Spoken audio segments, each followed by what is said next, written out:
Hello, Internet. One of the things I'm sure you've noticed in your time existing as hopefully probably a human is that sometimes the outside, the water leaks, it rains. This isn't always a problem, but I like to go outside and sleep in the places that aren't my house.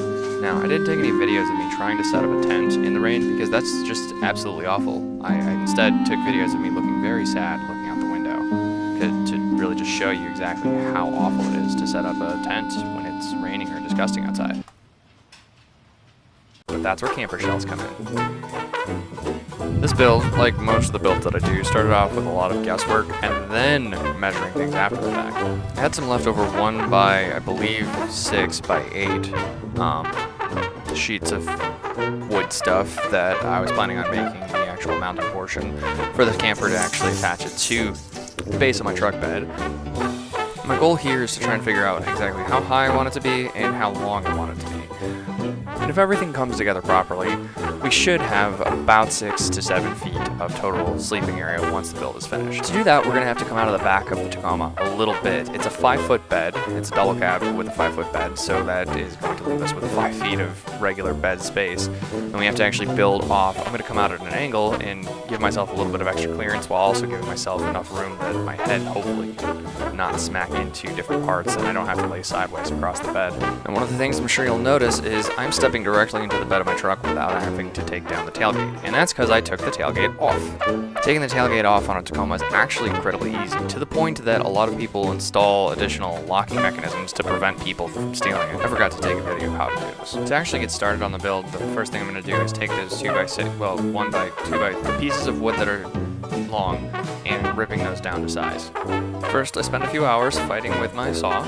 Then, because I'm trying to save as much material as I can and use the stuff that I have without buying anything new, I ended up splitting the 1 by 6 by 8 into 2 3 by 6, or 3 by 1 by 3 by 8s. That gives me 4 chunks of wood, 2 of them for the top and 2 of them for the bottom. Next, what I'm trying to do is frame out both the top and the bottom so I can create essentially boxes. They'll serve as both the top and the bottom for the camper shell. Started on the bottom and notched where I was planning on cutting out with a jigsaw little notches that I could actually set the framing piece across and into. Chopped those support braces down. It was roughly about 4 feet at the top and 5 feet at the bottom, which was only 1 for the bottom where it was going to be with the back of the truck bed.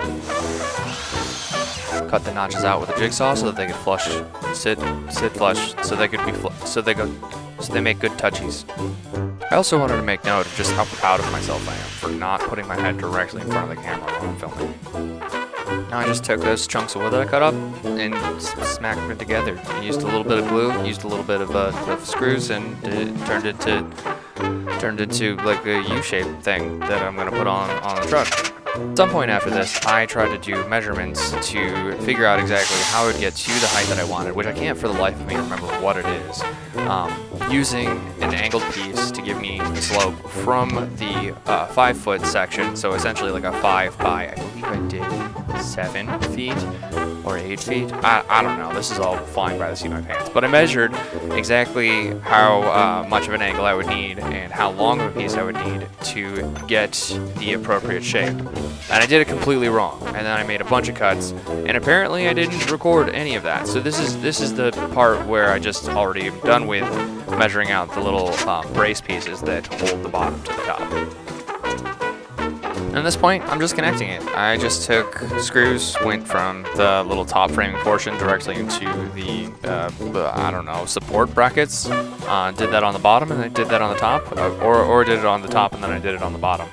Originally I thought I did pocket holes, but I didn't do pocket holes, at least on this part. I know I did the pocket boys, but I did not on this. And I would say that this is probably the point where things started really to move. Once I kind of got an idea of what that base shape was going to look like and started to actually see the form of it coming together, I got a lot more motivation, and it was really exciting to actually start putting things together. And this is the part right here where I start to actually feel that way. This is the part where I'm like, yeah, this might not turn into complete garbage, no matter what Charlie says. here I'm just doing a quick test fit. It's super satisfying finally getting to see this on the truck. The dimensions were definitely warped. The wood that I'm using is obviously just garbage grade stuff that I pulled from previous projects. I think I got all of it from like a store closing. This was shelving that they were using. But hey, it fits and it sort of looks okay. Since there wasn't a lot of forethought going into the design and dimensions of this, there were definitely some pieces that did not line up properly, and the portion that's going to go and act as the roof is actually a chunk of insulated foam board, and putting that on to something that's not exactly even would result in it not really giving me a good ceiling. It'd make the poor man's fiberglass that I'm going to put on later kind of funky, so I just went around and ground down all the edges using a handheld planer. Oh yeah, 7 feet. This was a 7-foot inner cap build. You can tell because this is 8-foot foam board, and here I am test fitting it and measuring to see what I have to actually chop off with it. Just a quick Sharpie mark across it, and I'm gonna take it off with a. I think I used a circular saw. Yep, circular saw, and I just used a chunk of wood, strapped it across some other piece of work surface I was using, just to keep it from trying to run away while I was making a cut across it. So otherwise, it would have just not. It would have gone all over. I would have hit roof. Next, I attached the roof piece foam thing to the framey thing using liquid nails, just went all the way around, and then I strapped it down using ratchet straps, some chunks of wood, and just enough stuff so that I made sure that it had pressure and contact everywhere that the liquid nails was actually touching anything. Once all the different ratchet straps and clamps were set up, it was just a matter of letting it dry, which I think I started working some other stuff. Oh yeah, I decided to cut the angles off directly next to my truck. This is great. And this point of the build is where I'm realizing that I shouldn't have actually ripped down those two one by the strips that are on the bottom. I realize I'm going to need something for the part that's actually going to attach to this and make the back of the camper shell. So here I just ripped down some strips that I can put on either end that little back portion is going to attach to. I'm going to take pocket holes and put that just attached to the base that's already there. Once I test fit that, I started measuring up what the actual parts that are going to act as the side wall that's going to go up and meet from the back bumper. At this point, it had started raining, so I rushed to pull the camper shell off and put it in my garage, and then I took a tarp and attempted to string it haphazardly across my driveway, hoping to make something that's gonna, just keep it a little bit dry. I don't think it'd be too much of a problem if it got a little bit wet, but I mean, the more water you get into it, the more it's gonna warp the wood and all kinds of other bad stuff that isn't good. Part of the reason that it's raining is because it's actually a different day, which also means that the glue on the liquid nails is also dry. I've made extensions for the portions where that little sidewall is going to attach to. I've actually started cutting those down, and I'm going to start trying to dry fit and see what those are going to look like. Since the pieces are a little bit larger than everything else that I've been working with, I'm using a relatively safe router sled that I put together using other scrap material in the garage. It works pretty well, and it's relatively straight, but the most important thing is we're able to cut much larger pieces of wood a lot safer than if we were trying to just cut them by hand or slide it using the other tools with the saw thing. I didn't get any shots of me actually measuring or finding the slots, but what I'm doing here is I'm cutting out for that piece that's going to actually slide in and insert little grooves for any of the portions that would make contact with different parts of where the tailgate would actually meet with any of the locking mechanisms or anything like that. The hinge, different parts of the locking mechanism, there's a couple of nuts and bolts. They'll come into contact with this because I want to have it as flush against the actual tail, the bed as possible. The bed part, I want it to be good. And you can see here I actually make a lot of different marks for trying to have a couple of different notches that are going to actually come out. The left-hand portion on the screen here actually, it would be a lot easier. Just cut the entire thing out. As I was trying to, it just eventually ended up snapping off and just created one large opening rather than two smaller openings, which in my opinion works just exactly the same. And the test fit went surprisingly well. It fits exactly into all the different spots that I was expecting it to, and I didn't have to trim up pretty much any of it. This is probably the first and last time this is going to happen for me in my entire life. Now I'm going to cut an estimated angle. I think it's estimated. I can't remember if I did like a bunch of attempts at trying to calculate out what this should look like to give me the angle design that I wanted to, but we're going to cut stuff.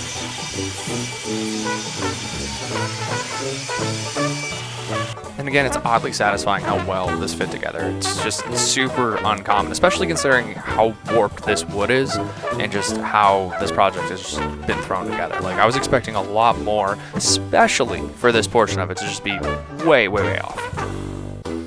At this point, I'm just gonna measure a small chunk of board that's gonna go across that bottom portion to hopefully start stabilizing this and turning it into something that I can get into and out of without just having it completely fall apart. And I know I keep saying it, but I just like it actually fit and lined up exactly the way I was expecting it to. This is a strange feeling for me. Partly is because things were supposed to go wrong later. After test fitting, I spent a significant amount of time fighting with some pole clamps and trying to get this all lined up perfectly and then bolted together. It ended up working out okay. It was a huge pain working with so many different pieces at such a long length. I wanted to get both of them glued at the same time so I didn't have to spend time working on, other things or trying to find other things to do, and just have this all done, screwed together and ready to go all at once. And it fell over a lot. I left the entire thing kind of strapped together and I just test fit it real quick, and again it fit like a glove. At this point in the build, I started getting hungry, so I made some sausages and some burgers, or maybe it's just burgers. I can't actually tell from the video. Nah, it's just burgers. Now that I've actually got the entire base and frame of this build put together and ready to go, I'm gonna start adding the walls. And luckily, I was able to score some plastic from the garbage. The plastic is actually super flexible, and originally I planned on cutting it down and having it meet exactly with where the wooden portion of the frame was, but I was actually able to get it to overlap and bend to the point that it made this not particularly attractive, but very, very well sealed section of plastic. To make things a little bit easier, I pre-cut all of the holes that I planned on putting at least the first set of screws into to keep the plastic flush against the frame. Once the holes were cut, I laid down protective plastic and I started to add silicone things that liquid nails. Just taking my time to really make sure that I'm getting every space completely fit. This is going to be a large part of what actually waterproofs this build. And this was one of the harder parts of the build, where I actually had to figure out a way to get the plastic up to a point that I could actually attach it using the screw holes that I put together. And this is just essentially me fighting with it, trying to get a good center point. Once I got the first one in, everything else kind of batted in pretty easily, but the amount of fighting that I had to do was a lot more than I was expecting. Those pieces on, I had shade inside of my camper trailer, which is super exciting. At this point I started working on a bracing piece that attaches from that angled portion and then hits the wall on either side to kind of extend that sleeping area just a little bit more. Technically the goal is to eventually put a raised platform with storage underneath, but this gives me about half of a foot, just something that's enough for me to actually start using this without having to build out a lot more extra space. And this is the part of the build where everything kind of started to fall to shit. Now, my next steps in this build are to actually coat the sides and walls of this camper trailer with poor man's fiberglass. And the thing about poor man's fiberglass is it works really, really well when you do it right. Actually, it really works really well even if you end up doing it incredibly wrong, which is what I did, and I still ended up with a completely watertight piece of thing. But anyways, what I'm doing right now is trying to pull the camper topper off of my truck bed and put it onto these really poorly designed makeshift sawhorses that I attached this 8-ish foot steel things onto it so that I can have somewhere that I can work on this thing on a regular amount of time while still being able to drive my truck, because I can't drive my truck and I really don't want to try and do a poor man's fiberglass on the back of my truck. Now the biggest thing that I'm regretting here is trying to move this thing without having any good bracing support across the top of it. The goal is I'm trying to keep this build as light as possible so that when I put it on the back of my truck, I'm not, using up space and weight that I could be using for any of my camping gear, bringing water, stuff that actually would be valuable.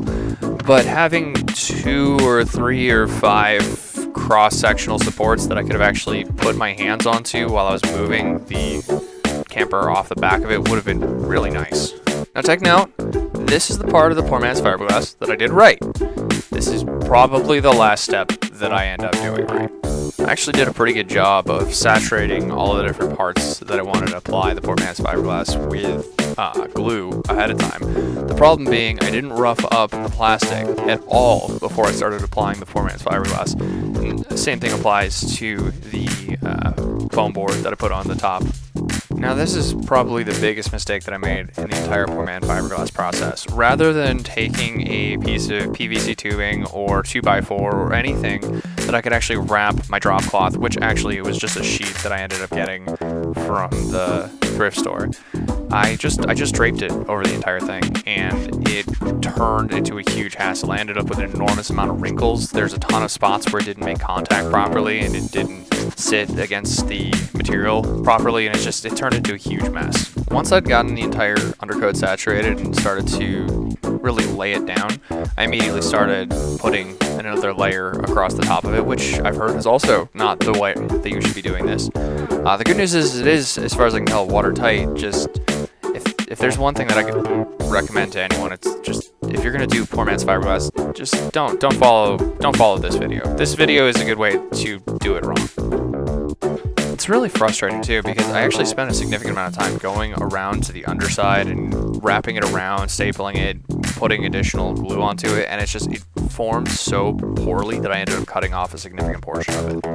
It's really frustrating too, because I actually spent a significant amount of time going around to the underside and wrapping it around, stapling it, putting additional glue onto it, and it formed so poorly that I ended up cutting off a significant portion of it.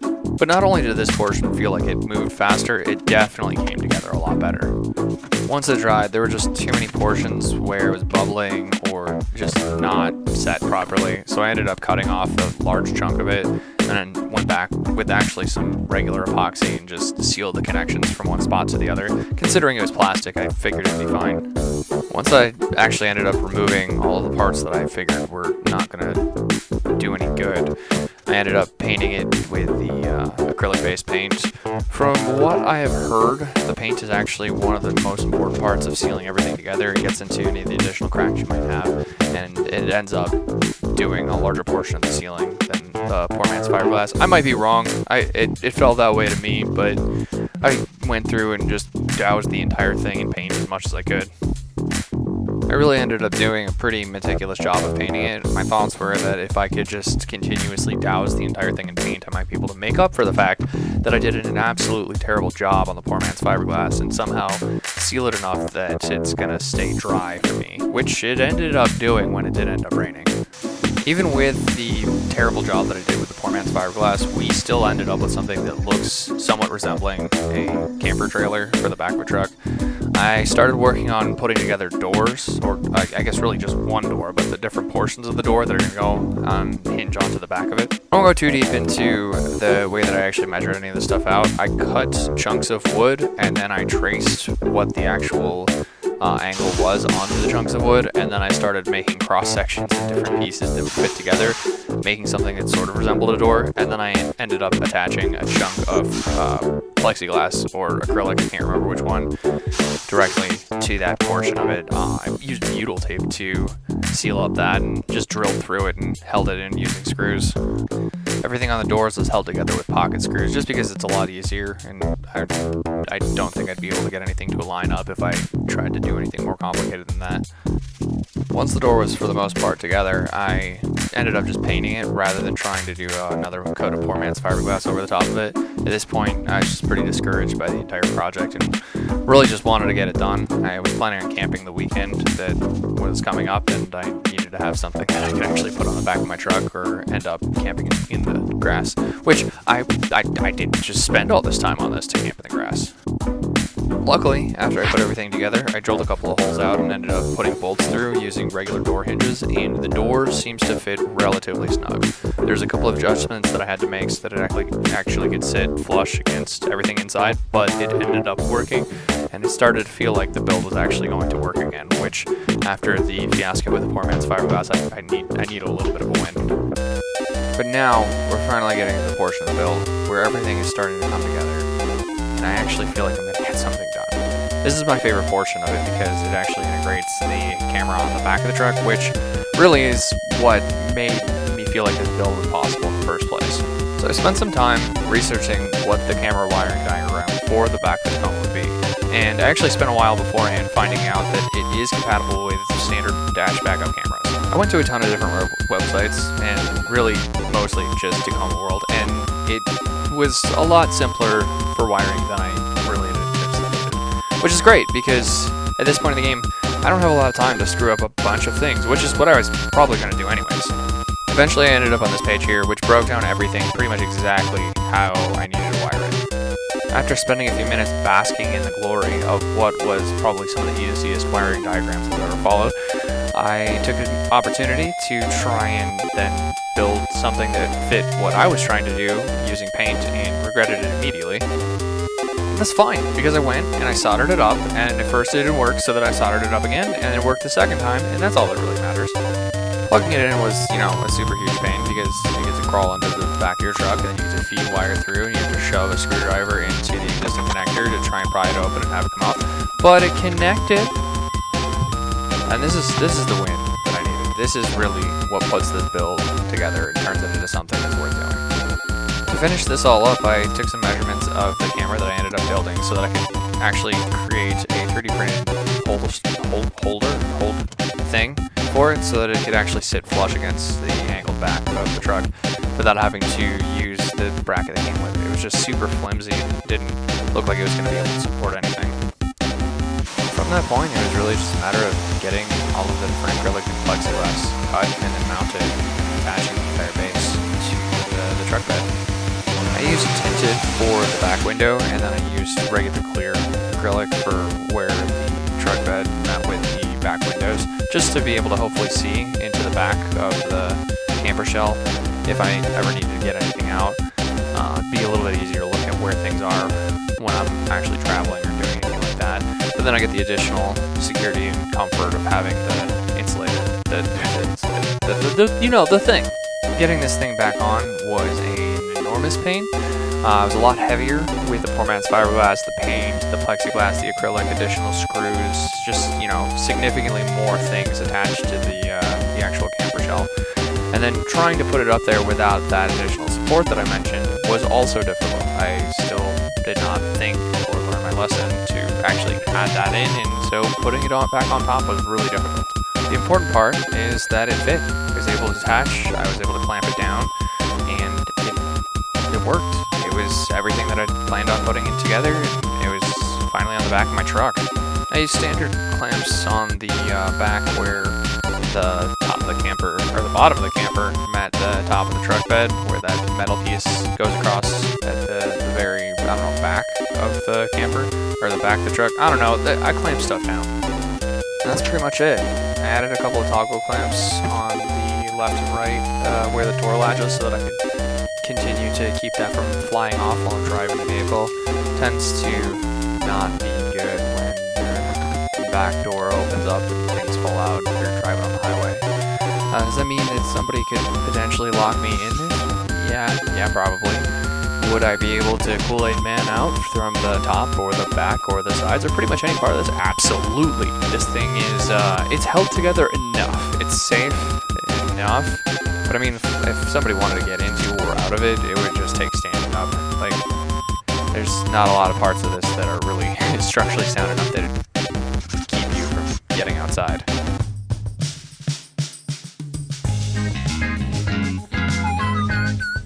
And that's it. This took a lot longer than I had previously anticipated. And I was originally going to do like maybe a couple different breakdowns to separate this off into multiple builds, but the thing about it is I don't want to. This is it. I might do future videos where I'm like, hey, look, I made this improvement. I'm definitely going to paint it again. I'm probably going to improve some of the locking mechanisms. I have to fix the camera because I was taking it off and I ripped the camera out, so the camera's going to change. But the main thing about it is this is the build. This is a simple, this is an easy enough build that you can do if you've got a smaller truck bed and you want to be able to lay completely down and be able to just go take your vehicle and go camping. There's a couple of things that you could definitely do better. There's a lot of things that you can do better, but the main thing about it is if you decided, you know what, I want to spend a weekend, 2 weekends sitting down, standing up, just working towards building something like this. You can use a bunch of scrap material. You can find cheap wood, used different things. You could use aluminum, and you could put together something very similar to this that would have enough room for you and your dog to go camping over the weekend and not have to worry about trying to set up and break down nearly as much stuff.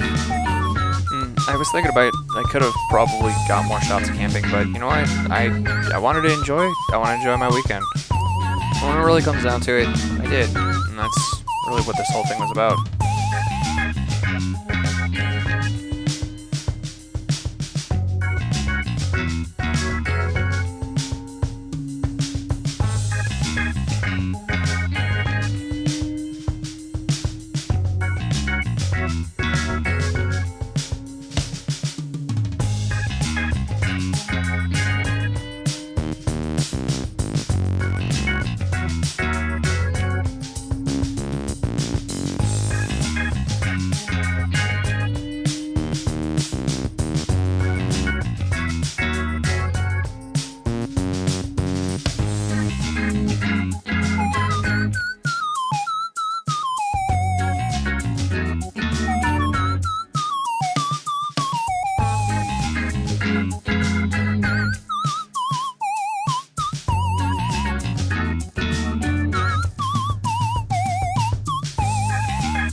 I figured I'd take this opportunity, if anyone's actually still watching, to tell you, yeah, please like and subscribe.